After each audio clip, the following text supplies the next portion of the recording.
Que a graça e a paz de Deus, nosso Pai, de nosso Senhor e Salvador Jesus Cristo, sejam abundantes em nossas vidas e que o seu Divino Espírito nos ajude a compreender mais esse estudo da Palavra de Deus. Esse estudo foi gravado em uma agradável manhã de sábado e uma fresca manhã de verão. Apesar de ser verão, nesse momento está fazendo por volta de 20 graus aqui no meu refúgio, no alto das montanhas, e é uma alegria poder,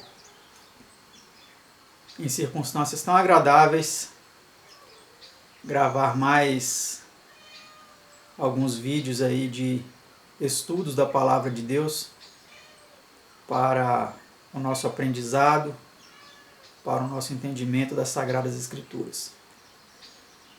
Esse estudo é um estudo bem reduzido, ele contém apenas 9 perguntas e respostas, portanto, ele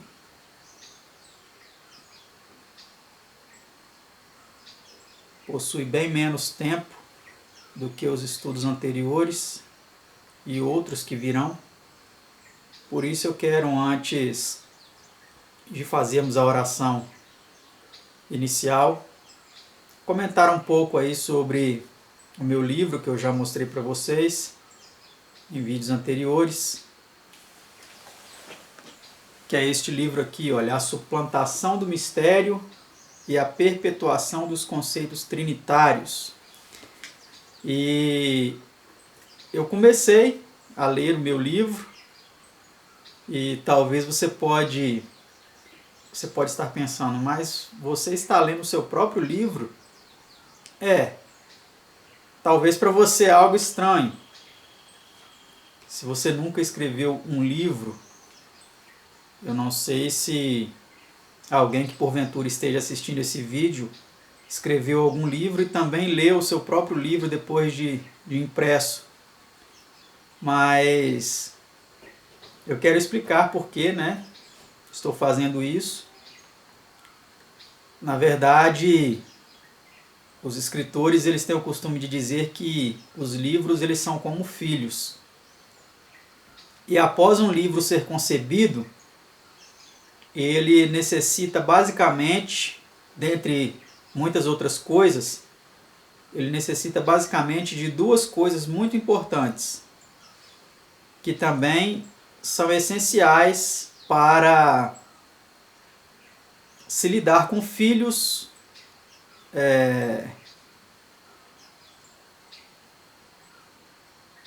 filhos normais mesmo, vamos dizer assim, Essas 2 coisas são a correção e o desenvolvimento. Então, assim como um filho humano, ele necessita de correção para que ele se desenvolva melhor, O livro ele também precisa de uma correção, e é um desses motivos pelos quais estou lendo o meu próprio livro. Eu já encontrei várias coisas a serem corrigidas, portanto, quando você ler, leve isso em consideração. Livros precisam ser corrigidos. Ele foi corrigido antes, mas restou ainda coisas a serem corrigidas. Isso é normal, isso acontece. Assim como um filho, ele, ao longo de sua vida, ele precisa ser corrigido para quando chegar na idade adulta, quando ele já estiver formado, ele tem aí uma educação que os seus pais se propuseram lhe dar. A segunda coisa é o desenvolvimento. Assim como um filho ele precisa de desenvolvimento, e a correção é um dos fatores importantes para esse bom desenvolvimento, esse livro, assim como outros, ele precisa de um desenvolvimento. E eu já encontrei algumas coisas que já estou trabalhando nele. Eu estou lendo e também com o notebook aberto, o arquivo do livro aberto, e já fazendo as correções e também o desenvolvimento, acrescentando explicações a mais, conteúdos a mais, ou tirando alguma coisa, ou adicionando algo que julgo ser importante. Então esse é um trabalho necessário, essencial para o bom desenvolvimento de um livro. Mas como ele está muito claro, muito compreensível, né? Se você encontrar alguma palavra que não entenda, consulte o significado, mas da forma como ele já está, ele é muito útil para demonstrar aquilo ao qual eu me propus demonstrar através deste livro. Então, mais uma vez, eu quero recomendar. Eu estou aqui já na página 378, já li tudo isso aqui, olha. Só falta essa pequena última parte aqui do livro. E é algo muito bom. E eu recomendo que vocês leiam, vocês adquiram, vocês também presenteiem outras pessoas. Agradeço a minha irmã, a Jaqueline, porque ela já está fazendo isso, já está presenteando outras pessoas com este livro. E faça isso você também, vai ser muito importante. Lembre-se daquela frase, né? Livro é presente de amigo. Então, se você tem um amigo aí que queira compartilhar a mensagem da palavra de Deus aí, que esse livro contém, faça isso e essa pessoa será ricamente abençoada. Feita essa rápida introdução, nós vamos agora nos colocar de joelhos em atitude de reverência perante nosso Deus, o soberano do universo, e o seu Filho unigênito, nosso Senhor Jesus, para pedirmos então a unção do alto, a unção de seu Espírito, para mais esse estudo da palavra de Deus. Vamos orar?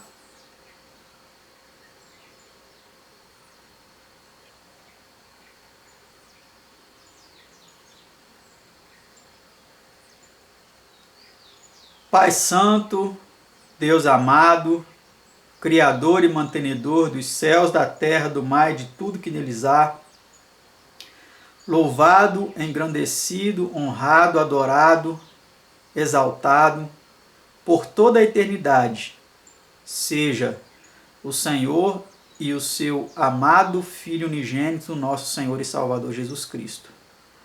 O teu Cordeiro imaculado, que por nós verteu sangue na cruz do Calvário, para nos redimir de todo pecado e nos salvar da corrupção, da degeneração da raça humana e nos transformar novamente à sua imagem e semelhança, imagem essa perdida pelo pecado, nos restaurando por meio do Espírito de seu Filho que em nós habita.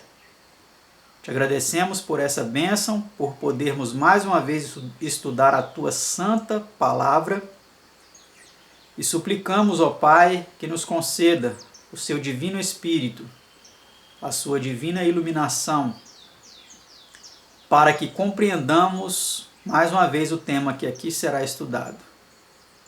Esteja com os nossos telespectadores, porventura talvez algum que esteja passando um momento difícil em sua vida, queira neste momento, ó Pai, visitar, confortar os corações enlutados, animar os corações tristes, desanimados, dar uma injeção de ânimo, de esperança, de fé, para que possamos prosseguir nessa caminhada, ó Pai. Te pedimos essas bênçãos, agradecidos, não que haja mérito em nós, mas confiado nos méritos de seu Filho unigênito, nosso Senhor e Salvador Jesus. Amém, Senhor. Esse estudo será um estudo muito simples, né? Muito rápido de ser feito. E o título, como você já viu, é Vida Só em Cristo. Ele é realmente a fonte da vida, né? A fonte que, como ele disse, a samaritana, jorra para a vida eterna. E a pergunta de número 1 desse nosso estudo é a seguinte: qual é o salário do pecado? A resposta é simples, talvez você já até conhece. O salário do pecado é a morte, como Paulo disse em Romanos 6, versículo 23. A pergunta de número 2: por quem somente a salvação do pecado? Vamos ver o que a Bíblia nos diz. Em nenhum outro há salvação, porque também debaixo do céu nenhum outro nome há, dado entre os homens, pelo qual devamos ser salvos. Atos 4, versículo 12. Se o homem não morresse, por que deveria Cristo morrer para salvá-lo da morte? E que necessidade haveria da ressurreição e do segundo advento? Né? Então, é fato que nós morremos, precisamos de Cristo para nos salvar dessa morte, para um dia, né, nos ressuscitar quando Ele voltar para buscar os seus escolhidos. Então, em nenhum outro nome há salvação. Talvez você invoque nome de pessoas que viveram no passado, que hoje são consideradas como santos, né? Nenhum nome, nem o próprio nome da mãe de nosso Senhor Jesus, nem o nome dela é capaz de nos salvar, nem o nome dela é capaz de nos conceder algo que Cristo não possa nos conceder, porque somente no nome de Jesus Cristo há salvação, há socorro, há abrigo, há auxílio, somente no nome dele. Tá certo? Vamos para a pergunta de número 3. Por que mandou Deus seu Filho unigênito ao mundo? Essa é muito simples, né? O verso áureo da Bíblia, um dos versos mais conhecidos da Bíblia. Para que todo aquele que nele crê não pereça, mas tenha a vida eterna. Foi para isso que Deus enviou seu Filho ao mundo, né? Pergunta 4. Que diz Cristo que ele mesmo é? Olha que interessante, né? Então vamos ver o que Jesus Cristo disse que ele mesmo é. Eu sou o caminho, a verdade e a vida. João 14, versículo 6. Olha que interessante. Então não existe outro caminho. Só Jesus é o caminho. Não existe verdade à parte de Jesus Cristo. Não existe vida à parte de Jesus Cristo. Somente Ele é o caminho, a verdade e a vida. Pergunta 5. Que diz Ele dar aos que o seguem? Olha que interessante. Vamos ver o que Ele disse que dá aos que o seguem. As minhas ovelhas ouvem a minha voz, e eu as conheço, e elas me seguem. E dou-lhes a vida eterna. Olha aí o que Ele nos dá. E nunca hão de perecer, e ninguém as arrebatará da minha mão. João 10, 27 e 28. Então é isso que Ele dá aos que o seguem, né? A vida eterna. Só Ele pode nos dar a vida eterna. Sob que condição é concedida a posse dessa vida? Vamos ver. Se não comerdes a carne do Filho do Homem e não beberdes o seu sangue, não tereis vida em vós mesmos. João 6, 53. Então, isso não é canibalismo, tá? Isso é um simbolismo sobre nós aceitarmos o sacrifício de Cristo, a sua carne que foi dilacerada na cruz do Calvário, o seu sangue que ali foi jorrado, para nos conceder vida. Se nós não comermos isso, ou seja, se nós não introduzirmos isso, assim como o homem introduz a comida em seu estômago, se nós não introduzirmos isso na nossa mente, no nosso coração, se nós não permitirmos que essa mensagem de salvação entre em nossa vida, jamais poderemos ter vida em nós mesmos. Porque isso que nós passamos aqui nessa terra, essa vida passageira de pessoas aí que morrem tão jovens, os que chegam mais longe, chegam aos 70, 80, pouquíssimos passam de 100, né? Isso não é nada perante a vida que Cristo nos dá. Vamos agora para a pergunta de número 7, então. Em quem está a vida eterna? E o testemunho é este, que Deus nos deu a vida eterna, e esta vida está em seu Filho. 1 São João 5, versículo 11. Olha, então, o próprio Deus Pai, hein? Ele diz que a vida eterna está em seu Filho. Então, se você aceita o Deus Pai, mas não aceita o Filho, olha que sério isso, você não tem vida eterna. E aqui eu falo para uma classe de pessoas que elas menosprezam a Jesus Cristo como a fonte de salvação, de vida eterna, e se prendem somente em Deus o Pai. Eles desconsideram que Deus o Pai enviou Jesus Cristo, seu Filho, para que ele nos proporcionasse o direito à vida eterna. E eles menosprezam a Jesus, eles desconsideram a Jesus. Eles não adoram a Jesus, eles não se prostram perante Jesus. Eles não reconhecem Jesus como digno de adoração, como digno de louvor, como digno de honra, de glórias. Então isso é muito sério, tá certo? Vou repetir o verso mais uma vez. E o testemunho é este, que Deus nos deu a vida eterna. Deus nos deu a vida eterna. E esta vida está em seu Filho. Foi Deus que nos deu o Filho. E o próprio Filho se prontificou a se entregar para que pudéssemos ter vida eterna. Pergunta 8 e penúltima. Quem unicamente tem essa vida? Quem tem o Filho tem a vida. Quem não tem o Filho de Deus não tem a vida. 1 João 5, verso 12. Outro texto. Quem ouve a minha palavra e crê naquele que me enviou tem a vida eterna. E não entrará em condenação, mas passou da morte para a vida. São João 5, verso 24.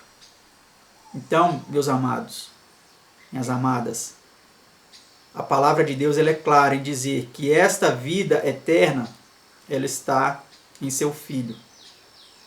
No Pai e no Filho, né? E pergunta 9 e última.